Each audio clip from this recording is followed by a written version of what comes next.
Darjeeling district chess অ্যাসোসিয়েশনের পক্ষ থেকে শিলিগুড়ির ডন বস্কো মোড়ের কাছে একটি বেসরকারি স্কুলে আয়োজিত হলো 38তম দাবা চ্যাম্পিয়নশিপ।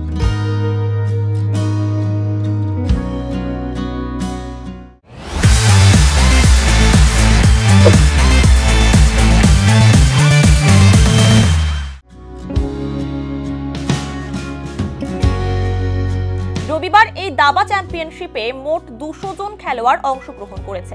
অনূর্ধ্ব 7, অনূর্ধ্ব 9, অনূর্ধ্ব 11, অনূর্ধ্ব 13, অনূর্ধ্ব 15 ও ওপেন বিভাগে খেলার আয়োজন করা হয়েছে।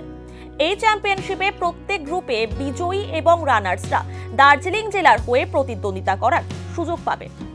এই বিষয়ে দার্জিলিং জেলা দাবা সংস্থার সম্পাদক বাবলু তালুকদার জানান, প্রত্যেক বছর দার্জিলিং জেলা দাবা চ্যাম্পিয়নশিপ আয়োজন করা হয়। এভাবে আয়োজন করতে পেরে খুব ভালো লাগছে। আমি বাবলু তালুকদার, আমি দার্জিলিং জেলা দাবা সংস্থার সেক্রেটারি। এটা তো আমাদের খুবই আনন্দের বিষয়, যেটা আমরা প্রতি বছরের মতো এবারও ডিস্ট্রিক্টটা করতে পারছি। এটা 38 ডিস্ট্রিক্ট চ্যাম্পিয়নশিপ 2024 এটা হচ্ছে।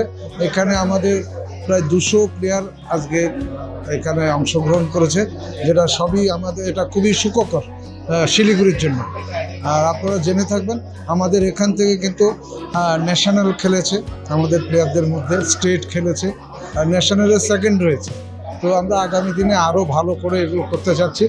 আর আপনাদের মাধ্যমে আমি ধন্যবাদ জানাবো যারা আমাদেরকে আজকে সহযোগিতা করছে এই খেলাটা করার জন্য। এই দিল্লি আন্ডার ওয়ার্ল্ড স্কুল, ওদের সহযোগিতায় আজকে আমরা এই টুর্নামেন্টটা করছি।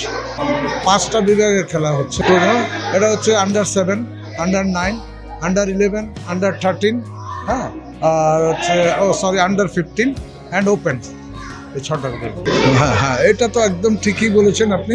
যার জন্য আমরা চাইছি, আমরা এই চেসকে প্রমোট করছি, আমরা ডিস্ট্রিক্টের তরফ থেকে আমাদের জেলাতে, হ্যাঁ, আমরা এটা প্রমোট করছি। যত বেশি প্লেয়ারেরা খেলবে তত বেশি তারা এই আসক্তি থেকে মুক্তি পাবে, এটাই আমরা আশা করছি। এটার জন্য আমাদের এত বেশি টুর্নামেন্ট, আমাদের এই উত্তরবঙ্গে বিশেষ করে আমাদের দার্জিলিং জেলাতে আমরা প্রতি বছর প্রায় 20 থেকে 25টা টুর্নামেন্ট আমরা করি প্রতি বছর।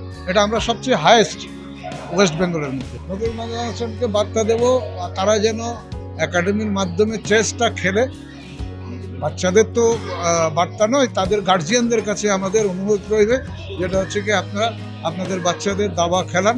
তাতে আপনাদের বাচ্চাদের শুধু অন্যান্য আসক্তি থেকে মুক্তি পাবে না, সাথে সাথে তাদের ব্রেইনেরও একটা কালচার হবে। এটা যেরকম সত্যি, এটার মধ্যে অনেক কিছু বিতর্ক রয়েছে, তার মধ্যেও আমাদের খেলাধুলাটাকে জারি রাখতে হবে সবাই। ये जो चेस ऑर्गेनाइज हुआ है, इसके लिए मैं बहुत खुशी महसूस कर रही हूँ कि हमारे कैंपस में इतने बच्चे आए। यहाँ पे ये चेस ऑर्गेनाइज हुआ है बबलूदा के सहयोग से। इनके साथ हम जुड़कर ये चेस ऑर्गेनाइज कर रहे हैं हमारे कैंपस में, ताकि बच्चों को ये हो कि ये पढ़ाई के साथ साथ खेल कूद में भी आगे बढ़े। चेस ऐसा गेम है जिससे कि बच्चों की मनोशक्ति बढ़ती है, मेमोरी पावर बढ़ती है। वो बहुत क्रिटिकल सिचुएशन में डिसीजन मेकर बहुत अच्छे बनते हैं। तो हमें चेस को प्रमोट करना चाहिए।